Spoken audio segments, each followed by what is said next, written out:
بقیہ کو ہم بنائیں گے، پھر بقیہ کو ہم باللہ العلی العظیم اعوذ باللہ من الشیطان اللعین الرجیم بسم اللہ الرحمن الرحیم الحمد للہ رب العالمین والصلاة والسلام علی اشرف الانبیاء والمرسلین وخاتم النبیین سیدنا و نبینا و شفیعنا طبیب نفوسنا و حبیب قلوبنا و مولانا ابی القاسم محمد وآلہ الطیبین الطاہرین المعصومین اما بعد فقد قال اللہ تبارک و تعالی فی القرآن الحکیم بسم اللہ الرحمن الرحیم ومن يعظم شعائر اللہ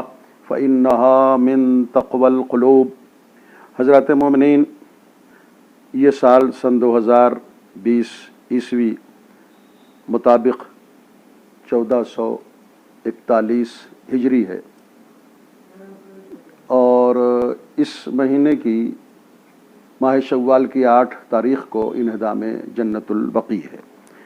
آج سے 94 سال پہلے، یعنی 94 ایئرس پہلے، شوال المکرم سن 1344 ہجری مطابق 21 اپریل 1926 عیسوی بروز بدھ مدینہ منورہ کے جنت البقیع کے مزارات کو وہابی دہشت گردوں نے منہدم کر دیا تھا۔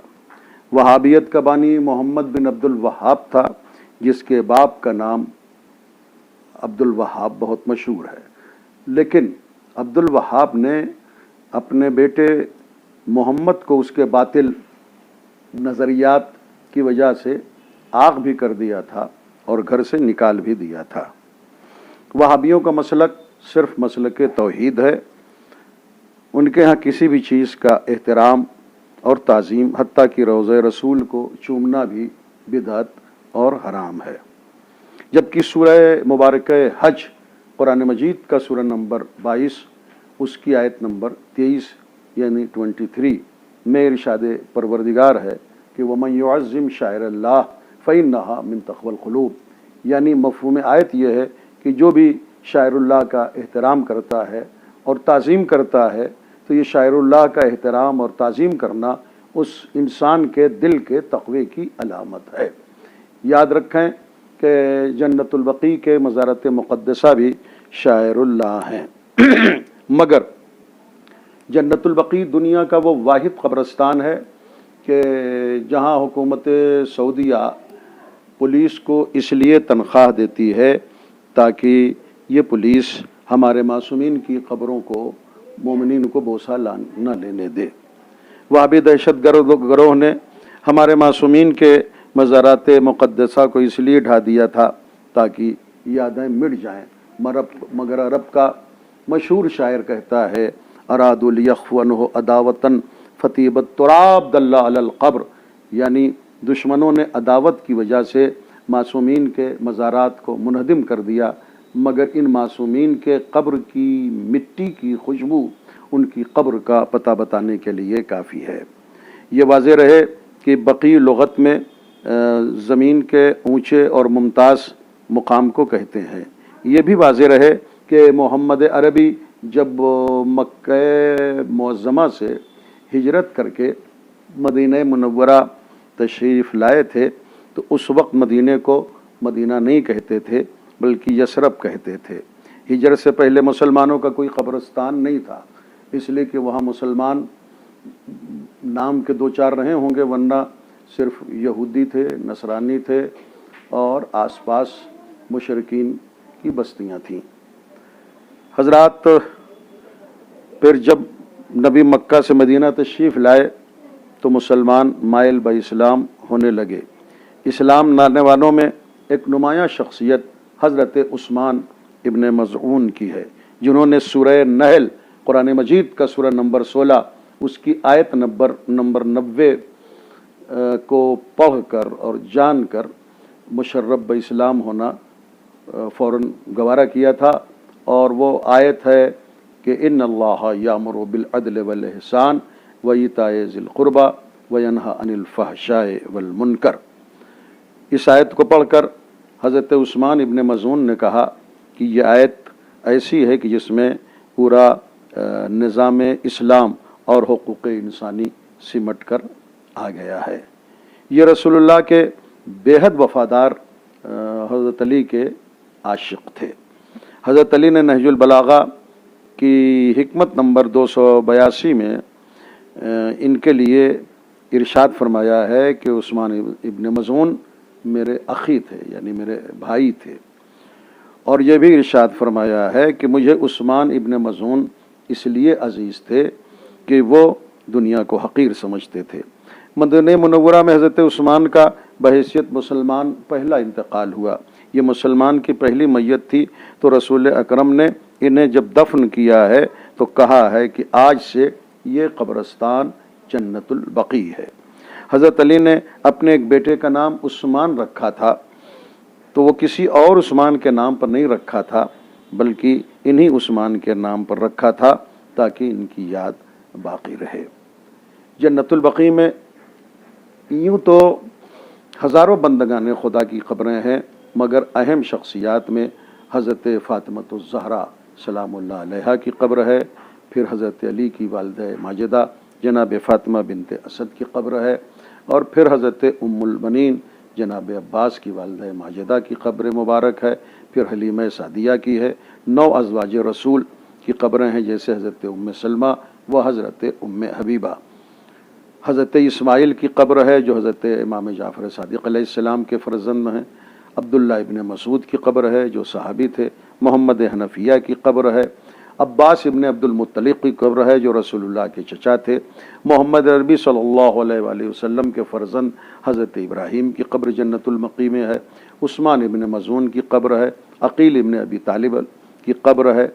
ان قبروں کے ماں سوا جو اہم قبریں ہیں وہ ہمارے دوسرے امام حضرت امام حسن مجتبیٰ علیہ السلام کی قبر ہے، حضرت امام زین العابدین علیہ السلام کی قبر ہے، حضرت امام محمد باقر علیہ السلام کی قبر ہے، حضرت امام جعفر صادق علیہ السلام کی قبور ہیں۔ البتہ زوجہ رسول بنت ابی بکر اور مسلمانوں کے تیسرے خلیفہ کی قبر جنت البقیع میں نہیں ہے۔ آج سے 94 سال قبل جس دن مزارت مقدسہ جنت البقیع کے منہدم کیے گئے تھے، پوری دنیا انسانیت میں احتجاج ہوا تھا۔ سن 1926 عیسوی میں انڈیا میں انگریزوں کی حکومت تھی۔ اس وقت خاندان اجتہاد کے چشم و چراغ ذاکر شام غریباں مولانا کلب حسین کبن صاحب طابہ سراہ یعنی ڈاکٹر کلب صادق صاحب قبلہ کے والد مرحوم نے زبردست احتجاج کیا تھا۔ لکھنؤ کے اس احتجاج میں ہزاروں مسلمان شریک تھے۔ بینر اور تختیوں پر لکھا ہوا تھا: آل سعود برباد، اس کے ساتھی ناشاد، چراغ دین محمد روشن باد۔ تب سے لے کے اب تک احتجاج کا سلسلہ جاری ہے۔ لکھنؤ میں شہید اسمارک پارک میں طویل عرصے سے خطیب اکبر مولانا مرزا محمد اطہر مرحوم کی نگرانی میں احتجاج ہوتا ہے۔ ان کے انتقال کے بعد ان کے فرزندگان کی نگرانی میں احتجاج ہو رہا ہے۔ لکھنؤ میں اور بھی دیگر مقامات پر بعض شخصیات جنت البقیع کے تعلق سے محتم بالشان احتجاج کرتی ہیں۔ میرے وطن عزیز میں جلال پور میں جہاں 35,000 شیعہ ایک جگہ بسے ہوئے ہیں، نہایت محتم بالشان طریقے سے میرے محلے کی معروف اور مقبول بطول اکیڈمی کی جانب سے کینڈل مارچ کے ذریعے ہر سال احتجاج ہوتا ہے۔ غرض کی دنیائے شیعت اور دنیائے اسلام میں ہر شہر اور ہر علاقے میں جب سے اب تک احتجاج ہو رہا ہے۔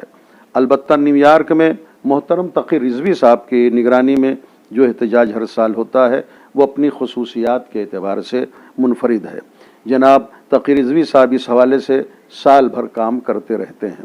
جنت البقیع کے مزارات کی تعمیر کے لیے جو مومن جہاں بھی صحیح کر رہا ہے، ہماری دعا ہے کہ پروردگار بحق محمد والے محمد علیہ السلام اس کی توفیقات میں اضافہ فرمائے اور کامیاب و کامران کرے۔ بعض لوگ سوال کر سکتے ہیں کہ ہمارے 94 ایئرس کے پروٹیسٹ سے اب تک فائدہ کیا ہوا؟ تو اس سوال کے جواب کم سے کم دو تو میں ہی دے سکتا ہوں۔ ایک تو یہ کہ ظالم کے لیے احتجاج سیرت معصومین ہے۔ علامہ طبرسی علیہ الرحمہ نے ایک ضخیم کتاب لکھی ہے جس کا نام ہی ہے احتجاج طبرسی، جو احتجاج طبرسی کے نام سے مشہور ہے، جس میں شہزادی فاطمۃ الزہرا سلام اللہ علیہا کا وہ خطبہ بھی ہے جو باغ فدق کے حوالے سے اور اس کے چھن جانے کے بعد دربار خلافت میں جا کے دیا تھا، جو بڑا بست و کشاد کے ساتھ ادبی اور علمی اور آیات الہیہ پر مشتمل شہزادی کونین کا خطبہ ہے۔ اسی طرح مجلس شورا میں حضرت علی نے جو طویل خطبہ بطور احتجاج دیا ہے وہ بھی درج ہے۔ تو احتجاج شیوہ محمد و آل محمد علیہ السلام ہے۔ اور جنت البقیع کے احتجاج کا دوسرا فائدہ جو بہت بڑا فائدہ ہے وہ یہ ہے کہ یہ ہمارے احتجاج کی دھمک ہے کہ آج گنبد خضرا اور رسول اللہ کا روضہ مبارک انہدام سے محفوظ ہے۔ اگر یہ احتجاج نہ ہوتا، اس پروٹیسٹ کا سلسلہ جاری نہ رہتا، تو حکومت سعودیہ خوفزدہ بھی نہ رہتی اور اب تک خدا نخواستہ روضہ رسول بھی اور گنبد خضرا بھی منہدم کر دیا گیا ہوتا۔ وآخر دعوانا الحمد للہ رب العالمین۔